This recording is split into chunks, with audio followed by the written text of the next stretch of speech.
믿음이 있으면 어떤 상황에든지 하나님의 인도하심을 받으시게 될 줄 믿습니다. 오늘은 종려주일, 예수님은 누구신가, 예수는 누구인가, 이런 제목으로 우리 같이 말씀 나눌 때에 여러분들과 저에게 하나님이 주시는 분명한 은혜가 있기를 간절히 바랍니다. 여러분들 아시는 대로 이 미국에서는 차 없이 생활하는 게 쉽지가 않습니다. 이 작은 도시에는 대중교통도 잘 안 돼 있고요. 그러다 보니 상점 가는 것도 이 차 없이 가기가 쉽지가 않죠. 저도 미국에 와서 제일 먼저 한 일이 차를 산 일입니다. 미국에 와서 이틀 만에 바로 중고차를 샀습니다. 그러면 중고차를 사고 나니까 제 마음이 얼마나 편한지 몰랐습니다. 근데요, 금세 고민이 생기더라고요. 제가 차를 운전하다가 보니까 차 운전대가 너무 아래쪽에 있어서 이 핸들을 돌리면 자꾸 팔이 다리나 어디 몸에 닿는 거예요. 여러분, 아무리 중고차지만 제 형편에 그래도 큰 돈을 들여서 차를 샀는데 그것도 체크하지 않고 차를 산 거예요. 그러니 여러분, 차 이 운전대 돌릴 때마다 얼마나 불편합니까? 근데 이거 차 뭐 물릴 수도 없고 바꿀 수도 없고 계약을 취소할 수도 없고 아내한테는 차마 그런 얘기를 할 수도 없어서 혼자 막 고민하고 있는 거예요. 근데 이제 며칠 지났는데 제가 그 차를 산 곳에서 차를 좀 손봐야 되기 때문에 차를 잠깐 가져오라 그래서 그 차를 잠깐 맡겼습니다. 그리고 한 2-3시간 있다가 차 찾으러 오라는 전화가 왔어요. 그래서 이제 그 차를 찾으러 가서 차를 가지고 집으로 오는데 운전하는데 뭔가 이상한 거예요. 분명히 핸들을 돌릴 때 불편해야 되는데 여기 운전대를 돌리는데도 불편하지가 않은 거예요. 가만히 보니까 이 운전대가 이만큼 올라가 있더라고요. 그럼 제가 그때까지 몰랐습니다. 이 운전대는 올릴 수도 있고 내릴 수도 있고 이 높낮이를 조절할 수 있다는 걸 몰랐어요. 여러분, 제가 그 사실을 몰라서 얼마나 며칠 동안 아내에게 그 얘기 하지도 못하고 얼마나 혼자 고민했습니까? 제가 만약에 이 높낮이 조절하는 걸 알았다면 아마 그 즉시로 올리고 고민하지 않았을 거예요. 여러분, 사실 차는 여러분들과 제가 매일 쓰는 너무 익숙한 물건 아닙니까? 그렇게 익숙한데도 차에 대해서 잘 몰랐던 거예요. 여러분, 신앙에서도 동일한 적용이 가능합니다. 여러분들과 제가 날마다 예수님 이름을 부르거든요. 우리 식사할 때도 기도하잖아요. 그리고 지금 이 시간 예수님께 예배하기 위해 나왔잖아요. 예수님은 여러분과 저에게 아주 친밀한 분이십니다. 아주 익숙한 분이세요. 그 익숙한 예수님을 여러분들과 저는 잘 알고 있습니다. 만약에 여러분들과 제가 예수님을 잘 알고 있지 못하다면 단지 모르는 것에 그치는 것이 아니라 예수님이 주시는 은혜와 도움과 능력과 복을 얻을 수 없는 억울함이 생길 수 있다는 거예요. 마치 우리가 그 차 운전대를 몰라서 며칠간 제가 고민했던 것처럼 예수님을 알지 못하면 우리도 예수님과 함께 살면서도 고민하고 근심하고 우울하게 살 수 있다는 거예요. 여러분, 우리가 예수님을 믿되 잘 알아야 될 줄 믿습니다. 오늘 본문에서는 바로 예수님이 누구신가에 관한 얘기를 우리에게 해주고 있습니다. 오늘 우리가 종려주일 예배를 드리는데요, 종려주일은 예수님이 육신의 몸을 입고 마지막 하시는 사역, 그게 뭐죠? 십자가 사역이겠죠. 그 십자가를 지기 위해서 예루살렘으로 들어가신 날이 바로 오늘이고 그것을 기념하는 주일이 종려주일입니다.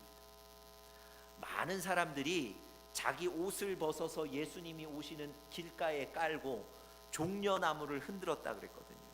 이 종려나무는 승리의 의미가 있습니다. 그래서 이 종려주일을 다른 말로 승리의 입성, 그렇게 얘기하기도 합니다. 자, 이제 본문을 좀 살펴보겠습니다.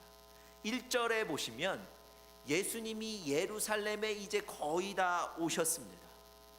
이제 예루살렘으로 당당하게 들어가시기만 하면 됩니다. 그런데 예수님께서 갑자기 벳바게라는 곳까지 이르시더니 잠시 멈추십니다. 그리고 두 제자에게 가서 나귀 한 마리를 구해 오라고 명령하세요. 여러분 한번 생각해 보십시오. 이 사람들 나귀를 어디서 구합니까? 예수님 왜 예루살렘에 들어가실 때 나귀를 타고 들어가셨을까요? 여러분 그 상황을 생각해 보시면 이 의문이 더욱더 커집니다. 예수님이나 제자들 중에 나귀를 소유한 사람이 없었습니다. 예수님은 준비되지도 않은 나귀를 구하시는 수고를 하셔야 됐고요. 그 시간 동안 기다리는 불편을 감수하셔야 했습니다. 그럼에도 불구하고 예수님은 왜 나귀를 구해서 타고 들어가셨을까요? 더군다나 승리의 입성이라고 불리는 그날 왜 작은 나귀 타고 들어가셨을까요? 여러분 결론부터 말씀드리면 이 나귀 타고 들어가시는 사건을 통해서 예수님은 여러분과 저에게, 그 당시의 이스라엘 백성들에게 내가 누구인지, 예수님이 누구인지를 정확히 보여주시고 알려주시기를 원하셨던 거예요.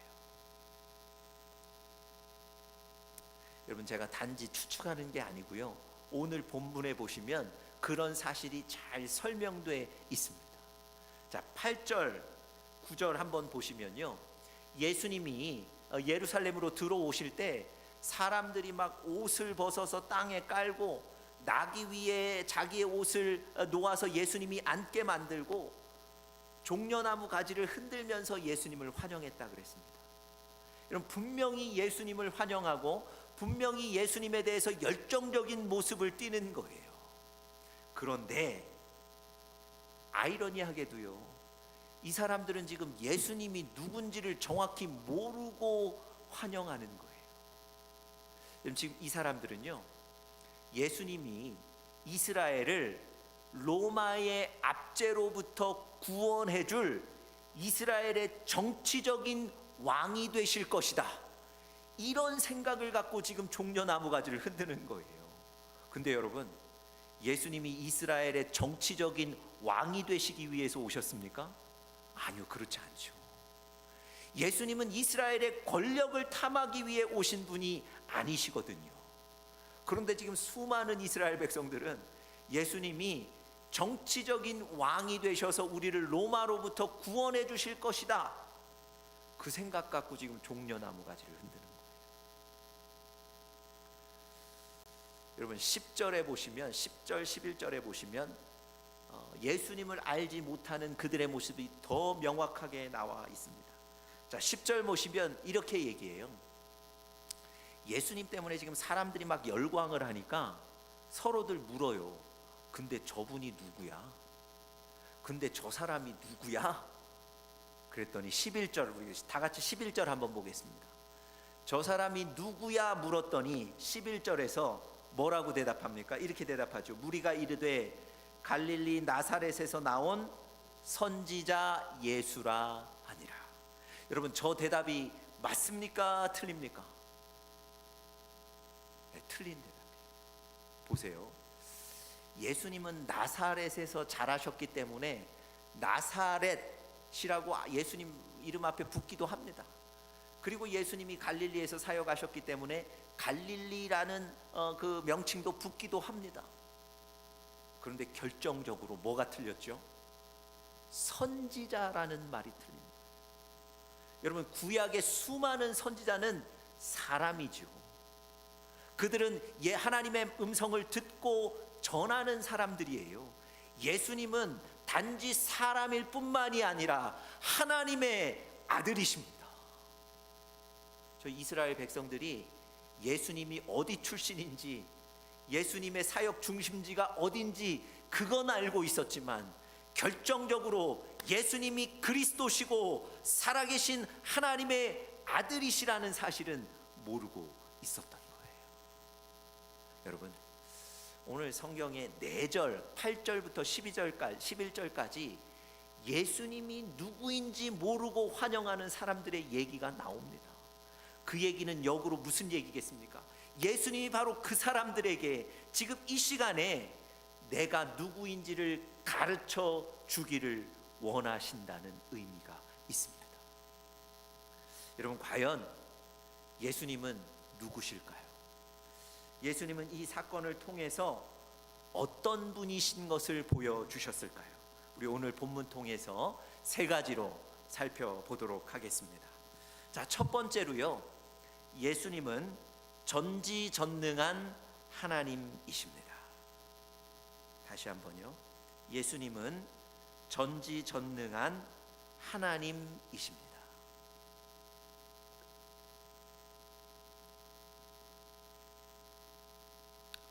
여러분, 예수님이 가던 길을 멈추시고 2 제자에게 나귀 한 마리 구해오라고 얘기하시죠. 근데 여러분, 늘 예수님만 따라다니면서 사역하던 그 제자들이 나귀 살 돈이 어디 있습니까? 더군다나 갑자기 미리 얘기해 주셨으면 방법이라도 좀 생각해 봤을 텐데, 갑자기 나귀 구해오라 그러면 어떤 방법으로 어디 가서 나귀를 구해옵니까? 예수님께서 이 제자들에게 나귀를 구할 수 있는 방법을 친절하게 말씀해 주세요. 야, 맞은편 마을로 가면 한 나무에 나귀가 매여 있을 텐데 그 나귀를 풀어 오면 된다. 혹시라도 그 나귀를 풀어올 때 주인이나 주변의 사람들이 제지하면 이렇게 대답하면 된다. 예수님께서 그것을 가르쳐 주셨던 거예요. 오늘 본문 6절 7절에 보면 진짜 제자들이 예수님이 말씀하신 곳에 갔더니 나귀가 매여 있는 거예요. 그리고 풀어오는데 사람들이 말리니까 예수님이 가르쳐 주신 대답을 했거든요. 그랬더니 그 나귀를 순순히 내주는 거예요. 여러분, 예수님은 어떤 분이십니까? 예수님은 이미 모든 것을 아시고 모든 것을 예비하시고 준비하셔서 그것을 이루시는 전지전능한 분이신 줄 믿습니다. 예수님은 여러분들과 저에게도 마찬가지입니다. 우리 삶에 무엇이 필요하고 그 필요한 것을 어떻게 구하고 이룰지를 다 아시고 계획하시는 거예요. 그분이 바로 전지전능하신 예수님이신 줄 믿습니다. 여러분, 예수님은 그냥 선지자가 아니에요. 예수님은 하나님의 아들이셔서 그 자연, 바람과 바다도 잠잠케 하시는 분이신 줄 믿습니다. 여러분, 예수님이요, 여러분들과 저에게 일 시켜놓고 잘하는지 보겠어 이러면서 팔짱 끼고 쳐다보시는 분이 아니세요. 예수님은 여러분들과 저에게 다 말씀하시고 방법까지 가르치시고 나가면 얻게 만드시는 분. 예수님이 하신 말씀은 그대로 이루어지는 줄 믿습니다. 하나도 막히지 않습니다. 그분이 바로 전지전능한 분이시기 때문에 그렇습니다. 여러분, 예수님이 전지전능한 분이시기 때문에 그분을 믿는 여러분과 저는 어떻게 하면 됩니까?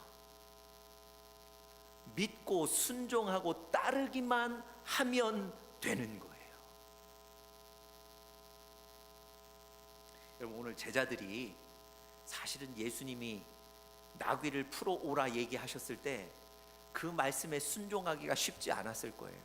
여러분, 생각해 보세요. 돈 주고 사오는 것도 아니고, 분명히 주인이 있을 텐데 또 주인에게는 단 한마디만 하면 된다고 한마디 말만 가르쳐 주시고, 여러분, 그 말씀 듣고 나귀 구해 오는 게 쉬웠겠습니까?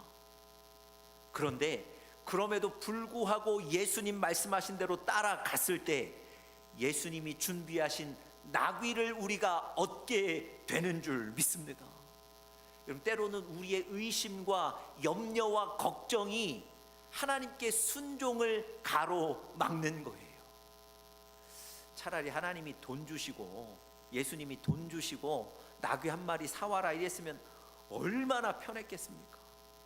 근데 예수님 그렇게 하지 않으신다니까요. 돈을 주시는 게 아니라 예수님은 이미 준비해 놓으신 것 말씀만 하시는 거예요. 결국은 제자들이 순종하여 가면 그 나귀를 얻게 되는 겁니다.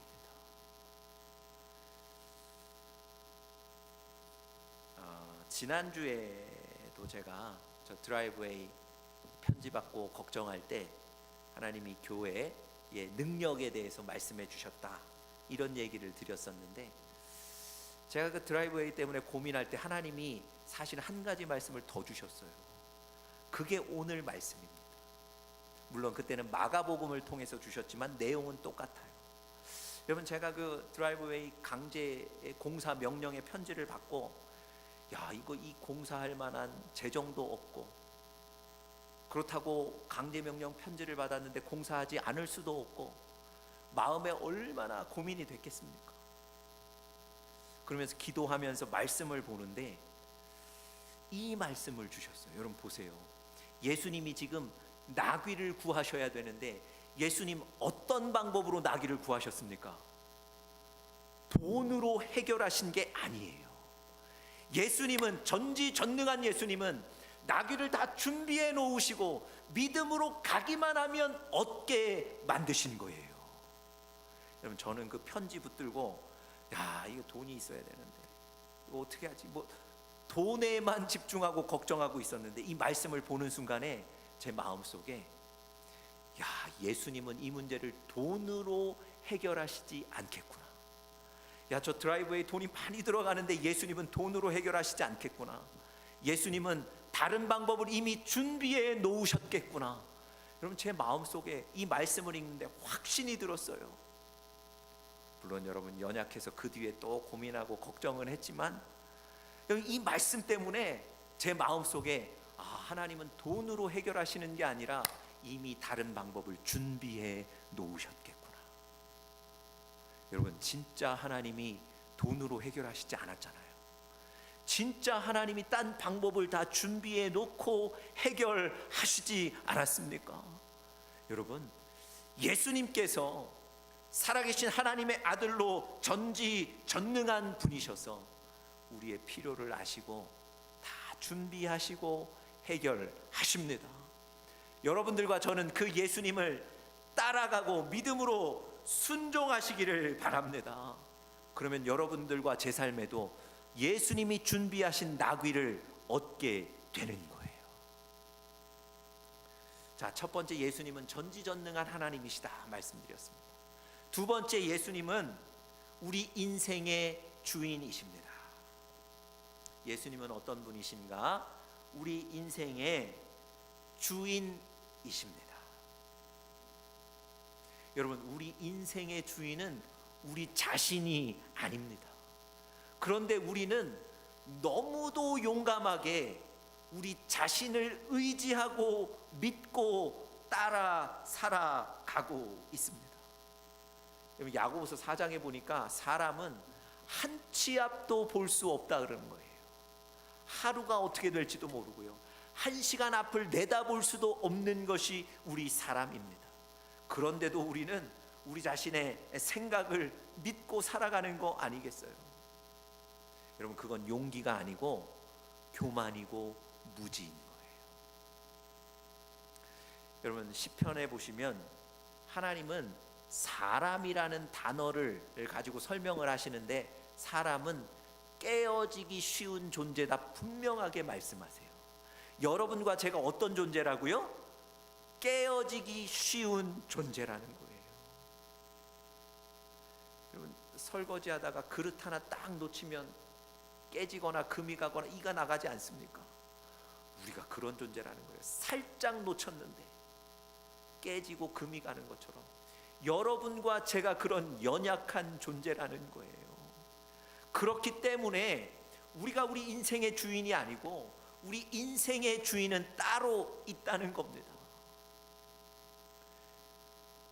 여러분과 저 자신을 의지하고 살아가는 건 운전면허증도 없는 어린아이가 운전하는 차를 타는 것과 똑같아요. 얼마나 불안합니까?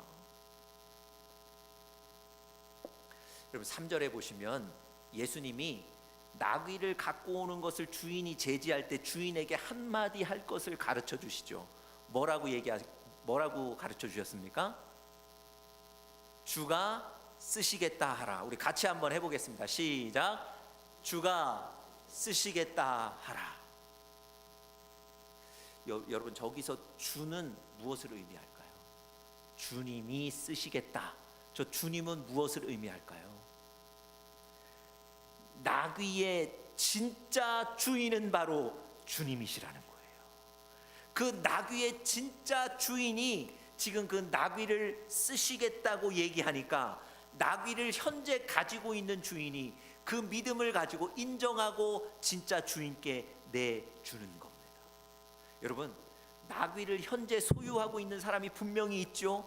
그렇지만 그 나귀를 만드시고 그 나귀의 진짜 주인은 바로 우리 주님이신 줄 믿습니다.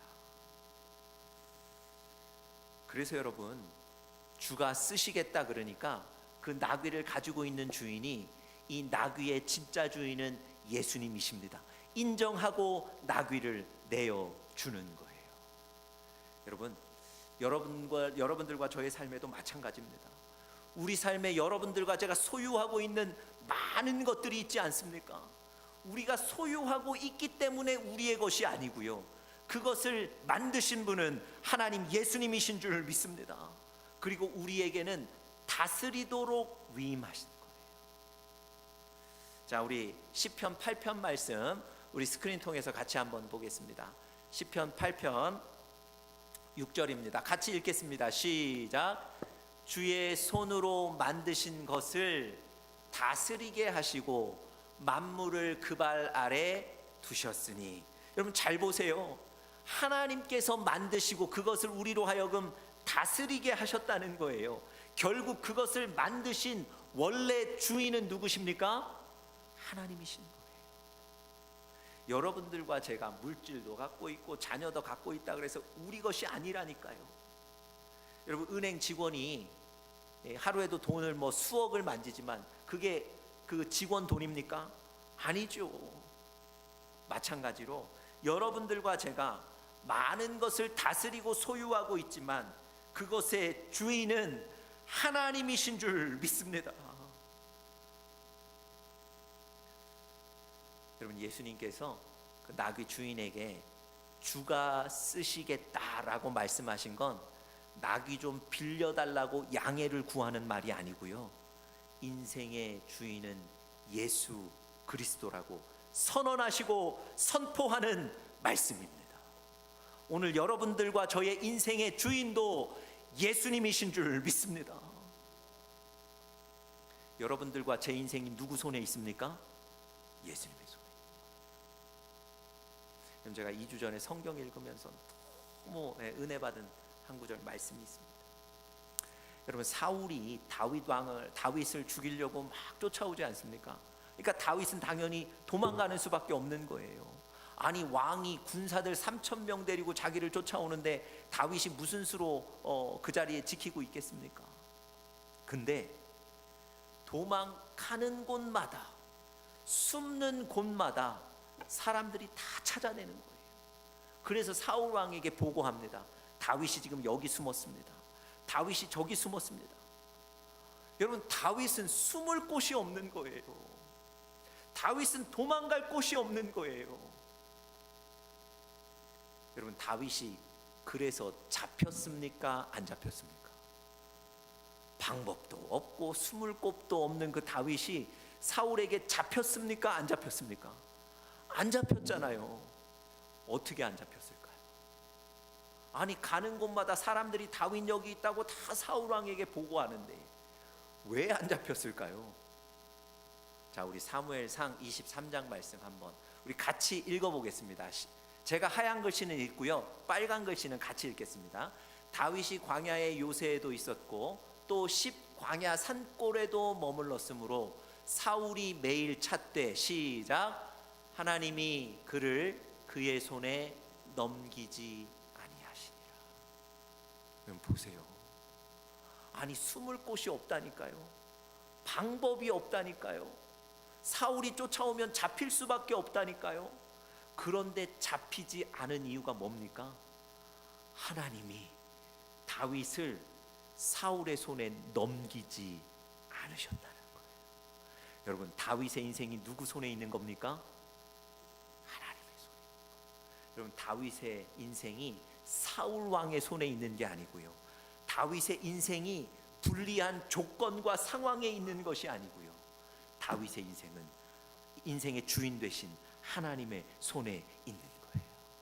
여러분과 저도 마찬가지입니다. 막 불리한 조건과 상황들 때문에 우리가 넘어지는 게 아니에요. 막 마음의 고통과 불안함 때문에 우리가 넘어지는 게 아니에요. 하나님이 지키시면 그 중에도 사는 줄 믿습니다. 우리 인생의 주인은 예수님이세요. 우리 인생은 예수님의 손에 있는 줄 믿습니다. 자, 마지막 세 번째로요. 예수님은 누구신가? 예수님은 하나님의 아들이시며 메시아입니다. 예수님은 하나님의 아들이시며 메시아이십니다. 여러분, 구약 성경에 보니까 예수님이 오실 것을, 하나님의 아들 예수가 이 땅 와서 이 땅을 구원할 것을 계속해서 예언하거든요. 실제로 그분이 신약 시대에 예수님이 오신 거예요. 그 예수님이 바로 구약 시대의 수많은 선지자들이 예언했던 하나님의 아들이며 구원자 메시아이신 거예요. 그래서 우리는 예수님을 믿을 때 그저 좋은 분, 야 능력 있는 분 이렇게 믿는 게 아니고요. 주는 그리스도시요 살아계신 하나님의 아들이십니다. 이렇게 믿는 거예요. 여러분, 오늘 본문에 보니까 4절 보시면 이렇게 얘기하죠. 예수님을 향해서 이렇게 얘기합니다. 구약 시대에 선지자가 예언한 그 말씀을 이루신 대로 오셨다는 거예요. 그 구약의 말씀이 뭡니까? 우리 다 같이 스크린 통해서 한번 보겠습니다. 구약에 뭐라고 예언하셨는지 한번 읽겠습니다. 시작. 시온에 따라 크게 기뻐할지어다. 예루살렘에 따라 즐거이 부를지어다. 보라, 너의 왕이 너에게 임하시나니 그는 공의로우시며 구원을 베푸시며 겸손하셔서 나귀를 타시나니 나귀의 작은 것 곧 나귀 새끼니라. 예수님이 왜 나귀를 타고 오셨는지 아시겠습니까? 이 하나님이 이미 구약 시대에 하셨던 그 말씀 그대로 이루시는 거예요. 여러분, 저 말씀이 구약 성경 스가랴 9장 9절 말씀입니다. 하나님은 이미 구약 시대 선지자를 통해서 예수님이 이 땅에 나귀를, 그것도 나귀의 새끼를 타고 오실 것을 예언하셨어요. 예수님은 진짜 나귀의 새끼를 타고 예루살렘에 입성하셨습니다. 여러분 아시겠습니까? 예수님은 그저 좋은 분, 와 능력 있는 분 그 정도가 아니고요. 예수님은 하나님의 아들이시며 여러분과 저를 구원할 구원자 메시아인 줄 믿습니다. 여러분, 이 사실을 아는 게 왜 중요하냐면요, 예수님과 베드로의 대화를 통해서 제가 그 중요성을 한번 말씀드려 볼게요. 그 다음 구절 한번 스크린 보여주시죠. 예수님께서 제자들에게 이렇게 물으세요. 너희는 나를 누구라 하느냐? 사람들은 예수를 이렇게 얘기합니다. 제자들이 보고했더니 예수님은 그 사람들의 얘기 말고 너희는 나를 누구라고 생각하느냐? 여러분, 예수님이 여러분에게도 물으세요. 너는 한 분 한 분에게 물으세요. 너는 나를 누구라고 생각하느냐? 그게 중요하기 때문에요. 이 믿음의 고백이 중요하기 때문에요. 여러분, 베드로가 뭐라고 대답합니까? 대답하여 이르되 주는 그리스도시요 살아계신 하나님의 아들이십니다. 여러분, 오늘 설교 시간에 지금 여러분이 저 얘기를 몇 번 고백하고 계세요. 주는 그리스도시요 살아계신 하나님의 아들이십니다.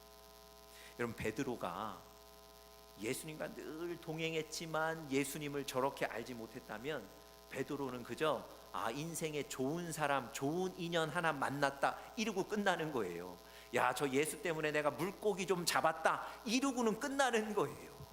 그런데 저 베드로는 예수님이 하나님의 아들이신 걸 알았어요.